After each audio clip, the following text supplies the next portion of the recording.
My name is Jeff Ranu. I am the historian for the CCDC Armament Center at Picatinny Arsenal, New Jersey. This is The Women of Picatinny Arsenal from 1907 to 2018.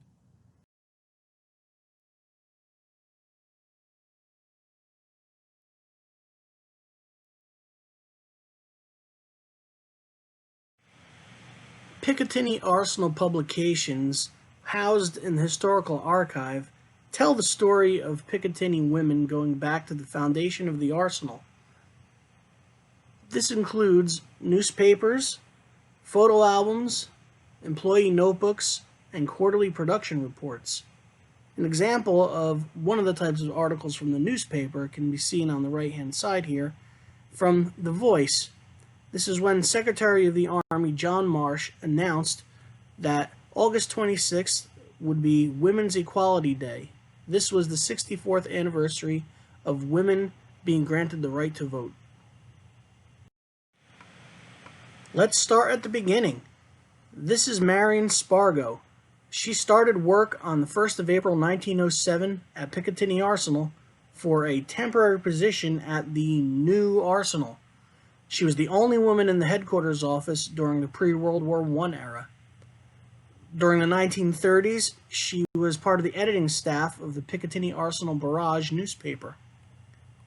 By World War II, she became chief of the allotment section and represented the Picatinny workforce along with Raymond Spicer in receiving the Army-Navy E Award for Excellence in 1942.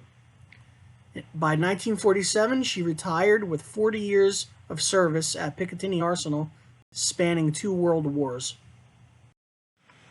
Lena Van Sickles started work in the sewing room at Picatinny Arsenal in 1907. She was just 15 years old. Besides sewing propellant bags, her duties included hikes to bring jugs of drinking water back to the sewing room and coal shed duty to retrieve fuel for the potbelly stove that was used as a source of heat. During World War I, she was an inspector traveling to ordnance plants in New Jersey, Pennsylvania, and Virginia to ensure propellant bags were manufactured properly. During the 1926 explosion, she lived across the street from the Lake Denmark depot. The blast caused her house to collapse. Her brother Alfred pulled her from the debris and took her to Wharton for treatment. In the 1930s, 30 of the 38 employees in the sewing room were female. During World War II, that number increased to 1,200. Lenora was the process inspection leader during the war. After 55 years, Lena Van Sickles retired from Picatinny Arsenal in 1962. The propellant bag sewing section was reduced to 20 women with the introduction of automated sewing. This photo is from the July 17, 1942 issue of the Picatinny News. These are the women of the messenger department, gathered around a Civil War-era 6-pounder cannon in front of the Picatinny Arsenal headquarters. It was their job to escort visitors to their destination on the arsenal in order to avoid security breaches. A woman on the top right-hand corner is named Loreta Falfody. She was still working at Picatinny in 1987 and posted in the Picatinny Voice asking if anyone recognized the women in the photo. She provided her work phone number in the hopes of getting the group back together. 3 million women ordnance workers, or WOWs, worked in production plants across the United States during World War II. A 24-hour-a-day, 7-day-a-week wartime work operation required more skilled workers. Picatinny Arsenal hired women to supplement the workforce. In January 1942, women comprised 20% of the workforce, but by 1943, that increased to 48%. In June of 1942, 100 women trained in Wing 1 of the Metal Components Branch. Helen Kishpa, Tessie Henschel, and Margaret Corey, the drill press operators pictured left, increased production 20% over the men they replaced. WOWs wore bandanas like the one pictured here, with the Ordnance Flaming Bomb emblem on it. This was necessary for safety, to keep hair out of machinery and prevent powder or explosive materials from getting into it.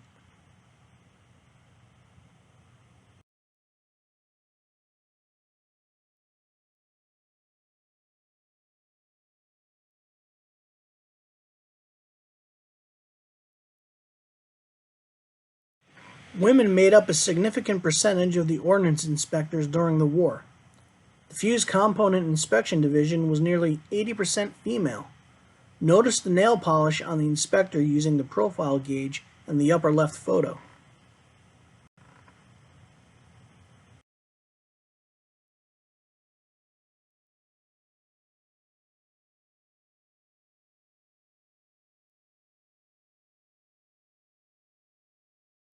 Danger to the Axis, Women at Work. This 1943 Picatinny News article series featured the work that women were doing at Picatinny Arsenal to support the war effort. On the left, April 2nd, 1943, you can see Florence Ciani and May Jeffers getting their tools from the operator's crib. Mary Jane operates a lathe and Ruby McQuaid preps tubing for soldering. You can also see Verlianne Hirschman at work, Picatinny Arsenal's first female welder. On the right, April 30th, 1943, you see the women of the Metal Components branch. There were 35 before Pearl Harbor and 538 at the time of this article. The photos were taken in buildings 22 and 24. Elizabeth Leuenberger operates a punch press to make fuse cups. Ann Williams, Antoinette DeMora, and Vicky Duder construct fused metal parts assemblies. Edna Zadek operates an automatic screw machine. May Holt performs a staking operation. Alice Moore runs a turret lathe to make fuse rotors, and Dorothy Manny inspects the work to make sure that everything is made to spec. There were many Picatinny Firsts and prominent women during World War II. Our first female physician was Dr. Mary McManamy. First psychiatrist, Dr. Evelyn Ivy. Our first female photographer was Brett Stewart. The foreman of the propellant bag cutting section was Annie Taylor. The chief of the Administrative Division Technical Group Auxiliary was Julia Burns. Earlier, you met our first female welder, Verlianne Hirschman, the chief of the allotment section, Marion Spargo, and our process inspection leader for propellant bags, Lena Van Sickles. Hirschman, Spargo, Van Sickles, and Burns were all World War I Picatinny alumni. In 1942, over 20 years before NASA, two African American women proved that they could do science and math just as well as any man. Genevieve Jones was a pharmaceutical chemist. She practiced pharmacy for 2 years before working at Picatinny. Marion Tanner had a Bachelor of Science from Wilberforce University and was awarded a scholarship at the University of Pittsburgh. Both women started work at Picatinny as classified laborers. They were soon transferred to the Explosives Research Department due to their advanced education and previous scientific experience. They were the first female and African American chemists at Picatinny Arsenal to work in the explosives branch in research and development. This Picatinny News article showcases 5 women working at Picatinny Arsenal while their husbands were fighting in the war. Mary Moran worked in parachute assembly in Building 732 while her husband Charles was drafted into the Army. Evelyn Mitchell was a production worker in Building 717. Her husband James was drafted into the Army, and he previously worked in Building 732 on the Arsenal. Catherine Woodruff was also a production worker in 717. Both her husband and her brother were drafted into the Army. Helen Kissack was in shell loading. Her husband Joseph was also drafted into the Army. Anna Bell was a production worker, and her husband worked for the Hercules plant before becoming an artilleryman in the Army. Another Picatinny News article featured Philomena Cesare, an employee of the Picatinny Arsenal powder bag facility. She had 4 brothers in the armed services, and she considered herself as the 5th member by helping them out through production.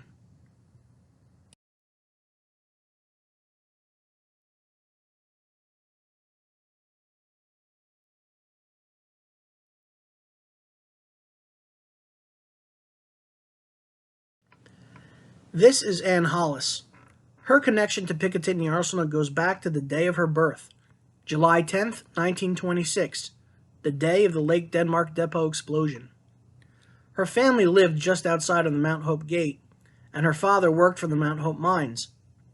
During the early 1930s, her brother, who was only about 13 years old, used to take her father's car, and they would drive on to Picatinny Arsenal and around the flagpole in front of headquarters. Anne's career at Picatinny started in 1944 when she worked on Saturdays during the senior year of high school. In 1945, after graduation, she worked full-time in the procurement office. During World War II, she stated that price was not an issue and that procurement was schedule-driven.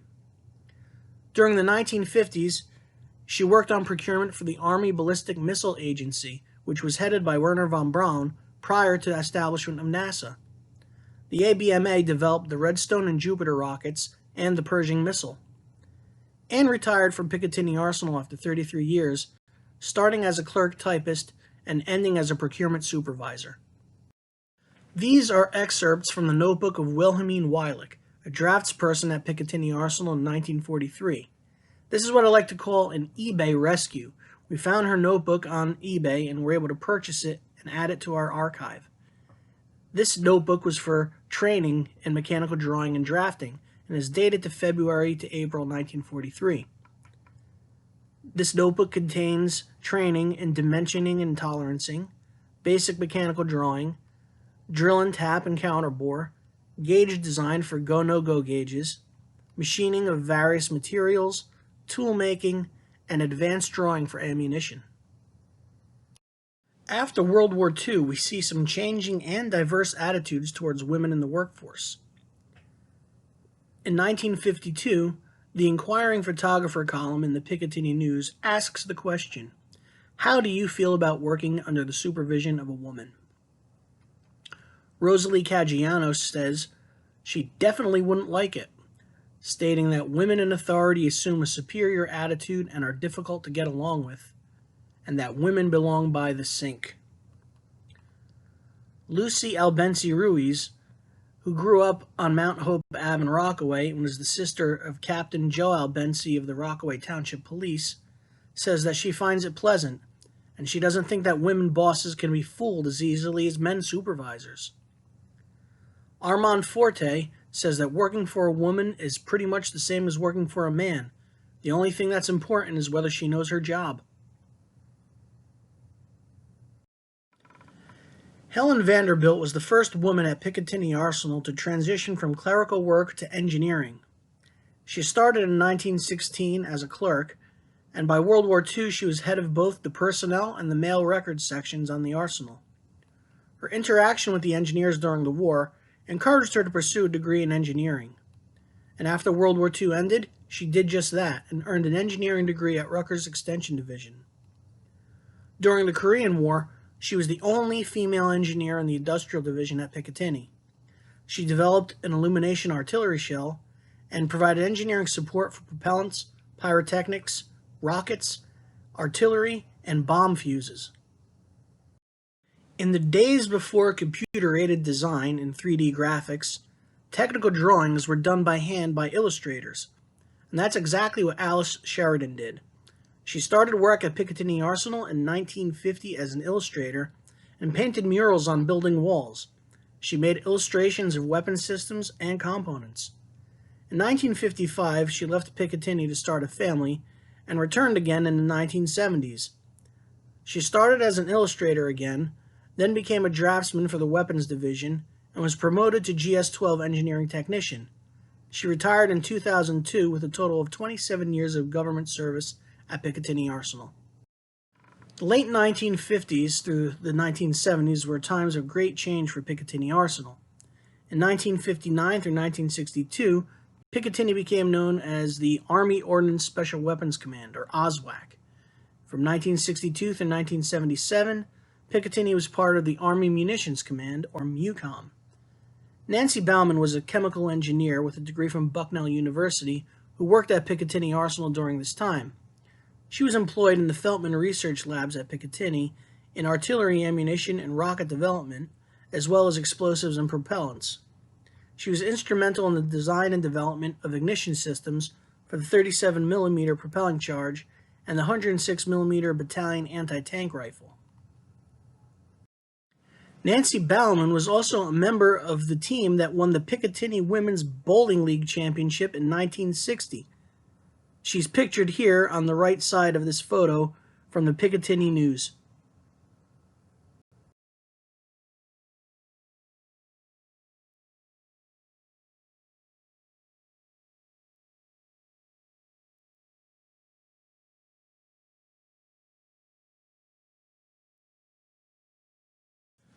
Colonel Clanderman, the commander of Picatinny Arsenal, presents the nurses of the dispensary with an award in 1962. Emilia Wright, the second nurse from the left, lived in the Ford Faish house, which was the home of the Iron Master during the Revolutionary War. She lived there in the half closest to the Mount Hope Road with her husband Ed and daughter Edwina. Mr. Wright ran the company store across the street, which is now the Tilcon Quarry. This information is courtesy of Anne MacDonald, who was a childhood friend of Edwina. Unfortunately, accidents happen in dangerous lines of work. Jenny Bales died in an accident in 1962 when a flare functioned during loading. She was a veteran of 26 years on the job in the loading branch at Picatinny Arsenal.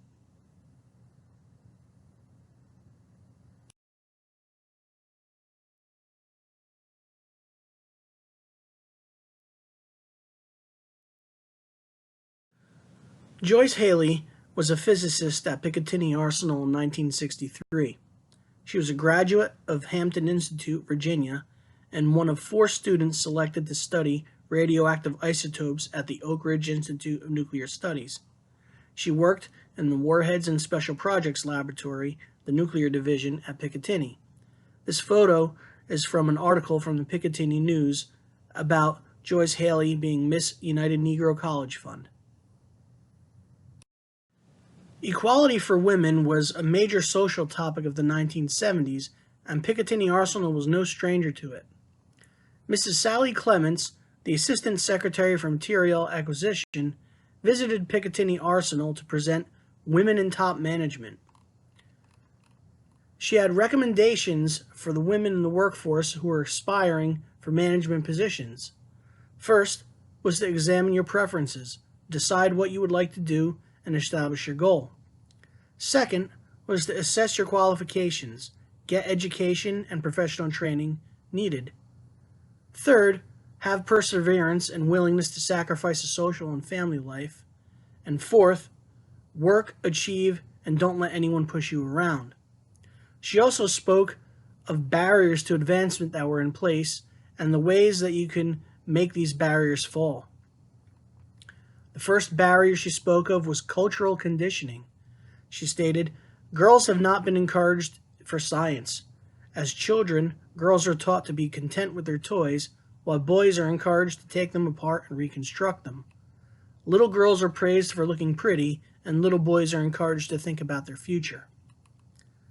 The second barrier was failure to educate the best and brightest female minds to their fullest potential, and failing to develop our educated women to the highest level of their ability to contribute. And third, the belief commonly held by employers that it is useless to hire women for jobs that lead to advancement because they will only leave when they get married or have a baby. On the 5th of November 1974, the Society of Women Engineers hosted a tour of Picatinny Arsenal for 60 female high school students to promote careers in engineering and science. Renee Stone, pictured on the left, was an aeronautical engineer at Picatinny.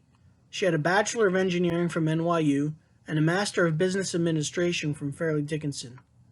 After 15 years of Picatinny service, she was awarded the Alumni Achievement Award from NYU, the highest award granted to graduates that have attained prominence and distinction in their chosen vocation or field of endeavor. The tour included Picatinny Arsenal Museum, the Explosives Environmental Testing Lab, and the machine shop. Inez Fluke was awarded the Decoration for Exceptional Civilian Service in 1974. She risked her life during an explosion. One employee was seriously injured and 10 others to a lesser extent. Her citation reads, Inez Fluke ignored the possibility of additional explosions in the immediate area and remained to comfort and administer aid to the most seriously injured employee. This was done without regard for her own safety and was an act of courage and bravery. Signed, Martin Hoffman, Secretary of the Army. Luisa Ellington was a nuclear physicist at Picatinny Arsenal in 1976. She was the only woman amongst 15 men assigned to a 75-hour creative problem-solving session. During the first session, they improved the reliability of the fuse safe and arming circuit for the Pershing II missile. A second session was held at the request of Picatinny management to develop a concept for mine scattering.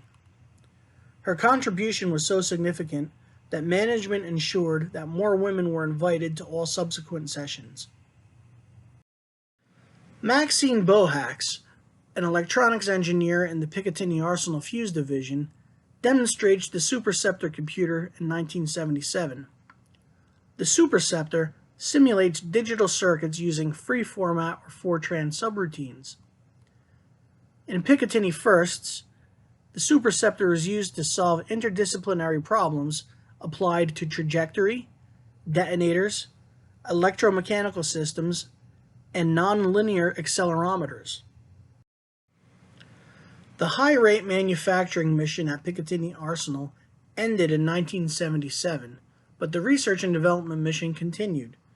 From 1977 until 1983, Picatinny was known as the U.S. Army Armament Research and Development Command, or ARADCOM. Norma Jean Baylor was the first woman at ARADCOM to complete a 4-year machinist apprenticeship program. She worked as a secretary at Picatinny for 9 years before pursuing this technical field. She went on to become the first woman at Picatinny to conduct computer programming and manufacturing, which was applied to the fabrication of prototypes.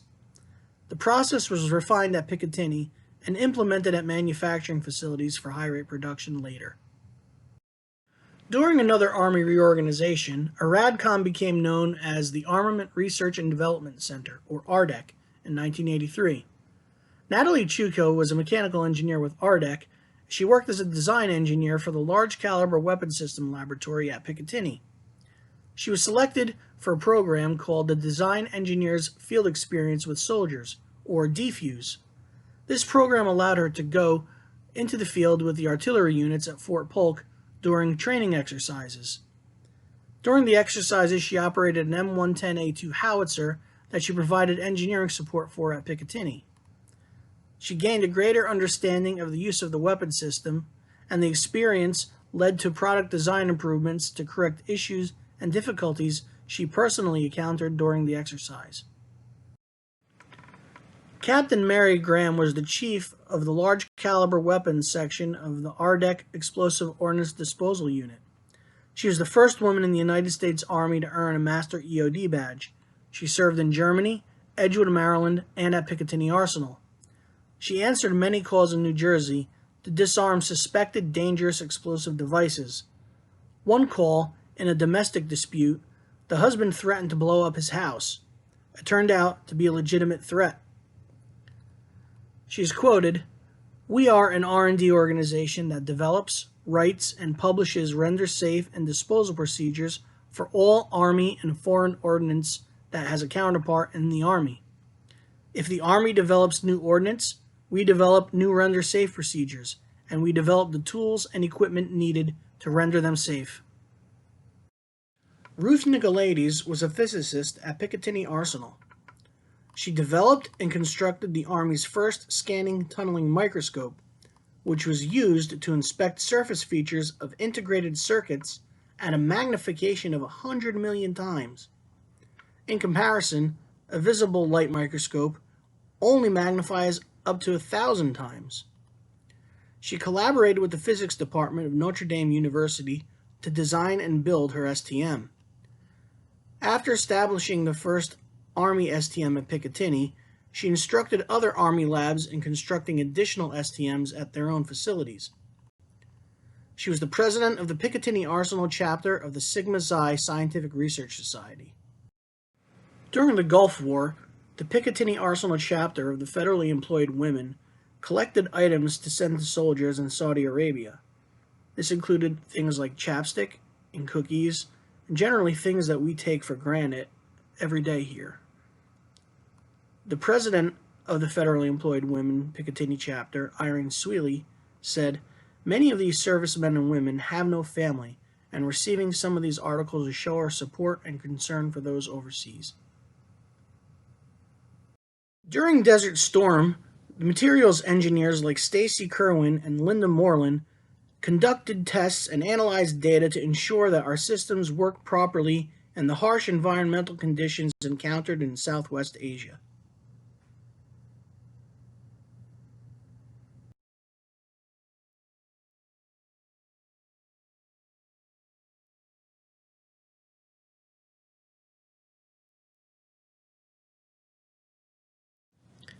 Vivian Deeds was one of the first female GS-15s at Picatinny Arsenal.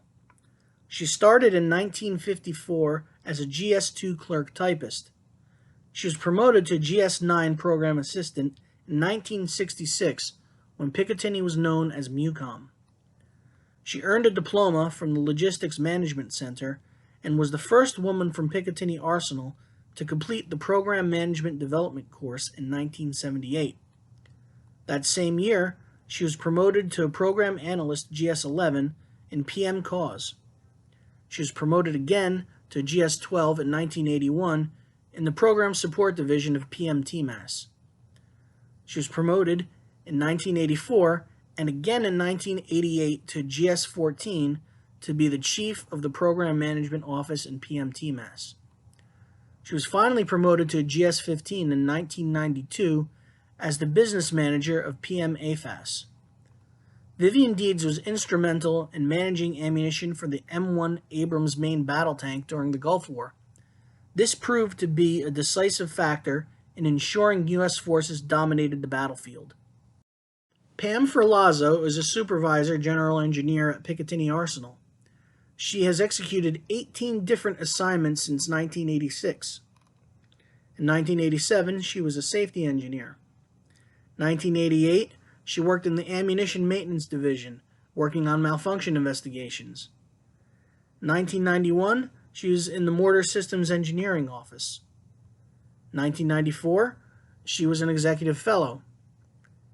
In 1995, she worked on lightweight howitzers.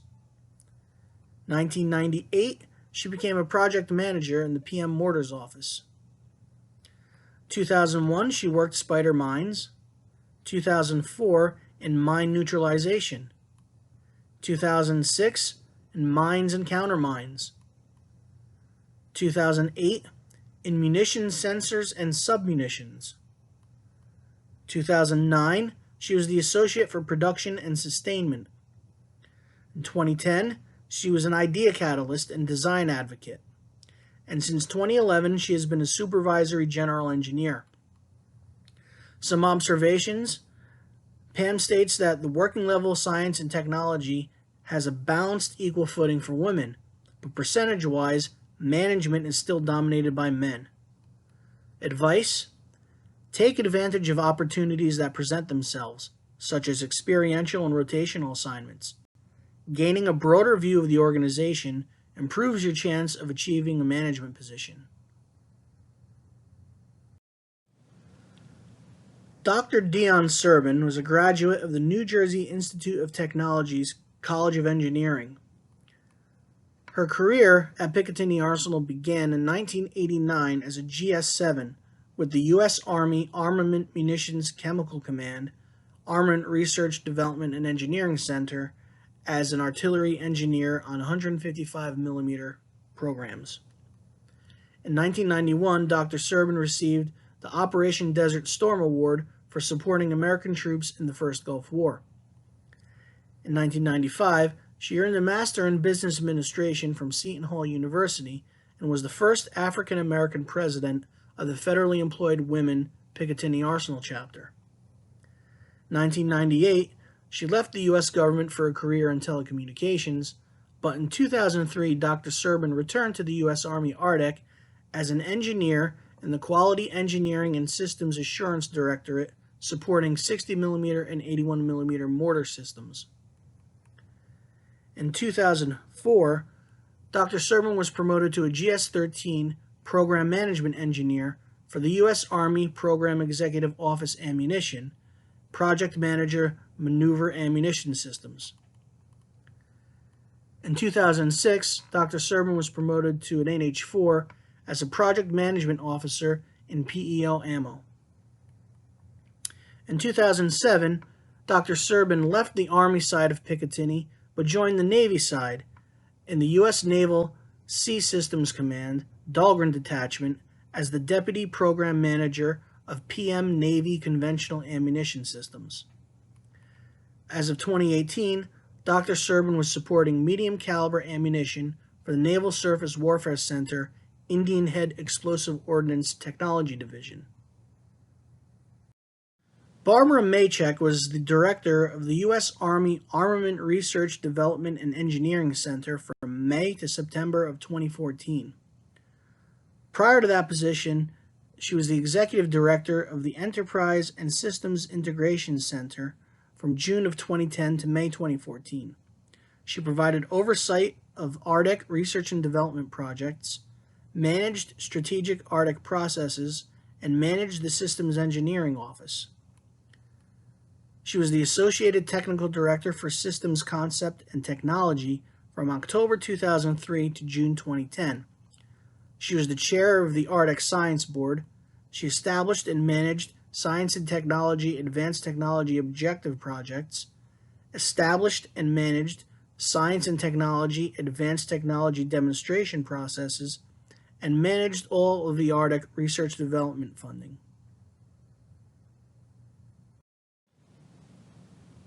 Cynthia Perazzo is the Executive Director of the CCDC Armaments Center Weapons and Software Engineering Center. She was appointed to the Senior Executive Service 4th of April 2018. She was previously the ARDEC Deputy Director of Technology, Chief of Strategic Technology Investment Office in May of 2011. She has a Bachelor of Science in Physics from New York State University, a Bachelor of Science in Engineering from the Catholic University of America, and a Master of Business Management from the Florida Institute of Technology. She was the recipient of the National Defense Industrial Association's Firepower Award in 2013. She is a member of the Women in Defense and chairwoman of the ARDEC Diversity Advisory Council.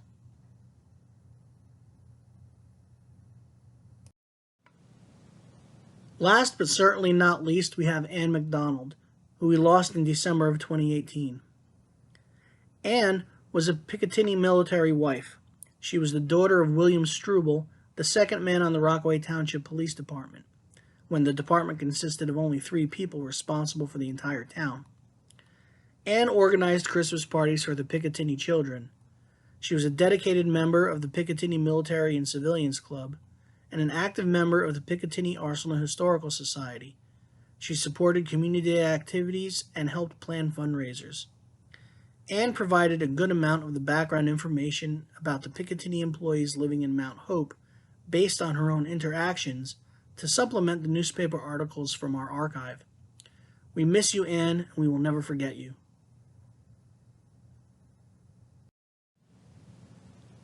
Thank you very much. I hope you enjoyed the program. If you have any questions, please contact me. I'm Jeff Ranu, the historian for the CCDC Armaments Center at Picatinny Arsenal, and here's my email address. Thank you very much.